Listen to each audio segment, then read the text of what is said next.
Hello friends, നമസ്കാരം. Welcome to Sangeetha's food gallery. നമുക്കിന്ന് പാലക്കാടൻ രീതിയിലുള്ള പയറും മത്തനും കൂടിയിട്ടുള്ള എരിശ്ശേരി എങ്ങനെയാണ് ചെയ്യുന്നത് നോക്കാം. ഞാനത് ചെയ്യാനായിട്ട് 3/4 കപ്പ് വെള്ളപ്പയറാണ് എടുത്തു വെച്ചിരിക്കുന്നത്. ഇതിന് വൻപയറൊന്നും പറയാറുണ്ട്. ഇതിന് നന്നായിട്ട് കഴുകിയ ശേഷം 3 മണിക്കൂർ വെള്ളത്തിൽ കുതിർത്തിട്ട് വെള്ളമെല്ലാം കളഞ്ഞിട്ട് എടുത്തു വെച്ചിട്ടുള്ള പയറാണിത്. ഇനി ഇത് ചെയ്യാനായിട്ട് 1.5 കപ്പ് മത്തൻ ഇതുപോലെ ചെറിയ ചെറിയ പീസസ് ആയിട്ട് കട്ട് ചെയ്ത് വെച്ചിട്ടുണ്ട്. ഇപ്പൊ നമുക്ക് ആദ്യം തന്നെ പയറൊന്ന് വേവിച്ചെടുക്കണം. ഇതിനായിട്ട് കുക്കറിലേക്ക് ഇട്ട് കൊടുത്തിട്ടുണ്ട്. ഇനി ഇതിലേക്ക് വേവുന്നതിന് ആവശ്യമായിട്ടുള്ള വെള്ളം ചേർത്ത് കൊടുക്കുക. 1.5 കപ്പ് വെള്ളം ചേർത്ത് കൊടുത്തിട്ടുണ്ട്. ഇനി കുക്കർ അടച്ചു വെച്ചിട്ട് 3 വിസിൽ വെച്ച് ഇതിനെ വേവിച്ചെടുക്കണം. ഇപ്പൊ ഈ പയറ് 3 വിസിൽ വെച്ചാൽ തന്നെ വെന്ത് കിട്ടും. നിങ്ങളുടെ കയ്യിലുള്ള പയറിന്റെ വേവിനനുസരിച്ച് വിസിൽ ഇനിയും വേണമെങ്കിൽ കൂടുതൽ വെച്ചിട്ട് വേവിച്ചെടുക്കണം. ഇനി നമുക്ക് എരിശ്ശേരിയിലേക്ക് ആവശ്യമായിട്ടുള്ള അരപ്പ് തയ്യാറാക്കാം. ഇതിനായിട്ട് ഒരു മിക്സിയുടെ ജാറിലേക്ക് 1 കപ്പ് ചിരകിയ തേങ്ങ ചേർത്ത് കൊടുത്തിട്ടുണ്ട്. ഇനി ഇതിലേക്ക് 1/2 ടീസ്പൂൺ ജീരകം കൂടെ ചേർത്ത് കൊടുക്കുക. ഇനി ഇത് നമുക്കൊന്ന് അരച്ചെടുത്തോണ്ട് വരാം. ഇത് ഒരുപാട് നൈസായിട്ട് അരയ്ക്കാൻ പാടില്ല കേട്ടോ, കുറച്ച് തരിതരിപ്പായിട്ട് തന്നെ അരച്ചെടുക്കണം. ഇപ്പൊ തേങ്ങ അരച്ചെടുത്ത് വെച്ചിട്ടുണ്ട്. ഇതുപോലെ വേണം അരച്ചെടുത്ത് വെക്കാൻ. ഇപ്പൊ നമ്മുടെ പയറ് നന്നായിട്ട് വെന്ത് കഴിഞ്ഞു. എടുത്ത് പ്രസ് ചെയ്യുമ്പോൾ ഇതുപോലെ ഉടയുണ്ട്. ഇനി നമുക്ക് തീ ഓൺ ചെയ്ത് കൊടുക്കാം. ഇനി ഇതിലേക്ക് നമ്മൾ കട്ട് ചെയ്ത് വെച്ചിരിക്കുന്ന മത്തങ്ങ ചേർത്ത് കൊടുക്കാം. ഇനി ഇതിലേക്ക് 1/4 ടീസ്പൂൺ മഞ്ഞൾപ്പൊടി ചേർത്ത് കൊടുക്കുന്നുണ്ട്. 1 ടീസ്പൂൺ മുളക് പൊടി കൂടെ ചേർത്ത് കൊടുക്കുന്നുണ്ട്.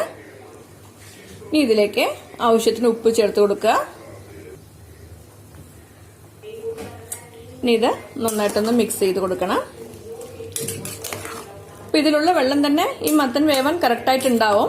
നിങ്ങൾക്ക് അങ്ങനെ വെള്ളം പോരാന്നുണ്ടെങ്കിൽ മാത്രം കുറച്ച് ചേർത്ത് കൊടുത്താൽ മതി. ഇപ്പൊ മത്തൻ പെട്ടെന്ന് വെന്ത് കിട്ടും. അതുകൊണ്ട് ഒരുപാട് വെള്ളം ചേർക്കേണ്ട ആവശ്യമില്ല. അപ്പൊ ഞാൻ അടച്ചു വെച്ചിട്ട് 1 വിസിൽ കൂടെ വെച്ചിട്ട് വേവിച്ചെടുക്കണ്ട. ഇപ്പൊ മത്തനൊക്കെ നന്നായിട്ട് വെന്തിട്ടുണ്ട്. ഒന്ന് മിക്സ് ചെയ്ത് കൊടുക്കുക. ഇനി നമുക്കിതിലേക്ക് അരച്ചു വെച്ചിരിക്കുന്ന തേങ്ങയുടെ അരപ്പ് ചേർത്ത് കൊടുക്കാം.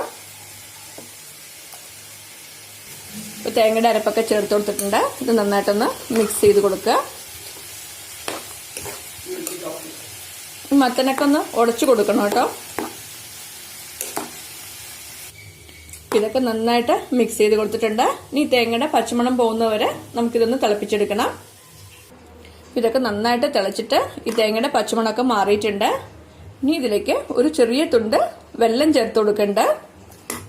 ഇതിന് പകരമായിട്ട് പഞ്ചസാര ചേർത്ത് കൊടുത്താലും മതി. ഈ കറിക്ക് കുറച്ച് മധുരം വേണം കേട്ടോ, അതാണ് അതിന്റെ ടേസ്റ്റ്. അതുകൊണ്ടാണ് ഇതിൽ വെള്ളം ചേർത്ത് കൊടുത്തിരിക്കുന്നത്. ഇനി 1 മിനിറ്റ് കൂടെ തിളപ്പിച്ചിട്ട് നമുക്ക് തീ ഓഫ് ചെയ്ത് കൊടുക്കാം. ഇപ്പോൾ നമ്മുടെ എരിശ്ശേരി റെഡിയായി കഴിഞ്ഞു. ഇത് കണ്ടില്ല, ഇതാണ് ഇതിന്റെ കൺസിസ്റ്റൻസി. ഇത് ആറുമ്പോൾ ഇനി കുറച്ചുകൂടെ കട്ടിയാവും കേട്ടോ. ഇനി നമുക്ക് തീ ഓഫ് ചെയ്ത് കൊടുക്കാം. ഇനി ഇതിലേക്ക് നമുക്ക് താളിച്ച് ചേർക്കണം.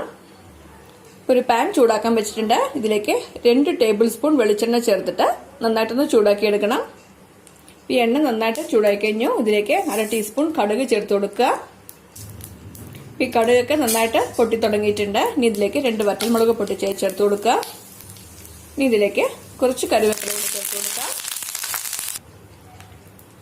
ഇനി ഇതിലേക്ക് ഒരു 3/4 കപ്പ് തേങ്ങ ചിരകിയത് ചേർത്ത് കൊടുക്കേണ്ട. ഇതെല്ലാം കൂടിയിട്ട് നന്നായിട്ടൊന്ന് വഴറ്റി കൊടുക്കുക. തേങ്ങ നന്നായിട്ട് റോസ്റ്റ് ആയിട്ട് നല്ലൊരു ഗോൾഡൻ ബ്രൗൺ കളർ വരുന്നവരേക്കും നമുക്കിത് വഴറ്റി കൊടുക്കണം. ഈ തേങ്ങയൊക്കെ നന്നായിട്ട് റോസ്റ്റ് ആയിട്ട് നല്ലൊരു ഗോൾഡൻ ബ്രൗൺ കളർ വന്നിട്ടുണ്ട്. ഈ സ്റ്റേജിൽ നമുക്ക് തീ ഓഫ് ചെയ്ത് കൊടുക്കാം. ഇനി നമുക്കിതിനെ എരിശ്ശേരിയിലേക്ക് ചേർത്ത് കൊടുക്കാം. ഇതിനെ എരിശ്ശേരിയിലേക്ക് ചേർത്ത് കൊടുക്കണ്ട്.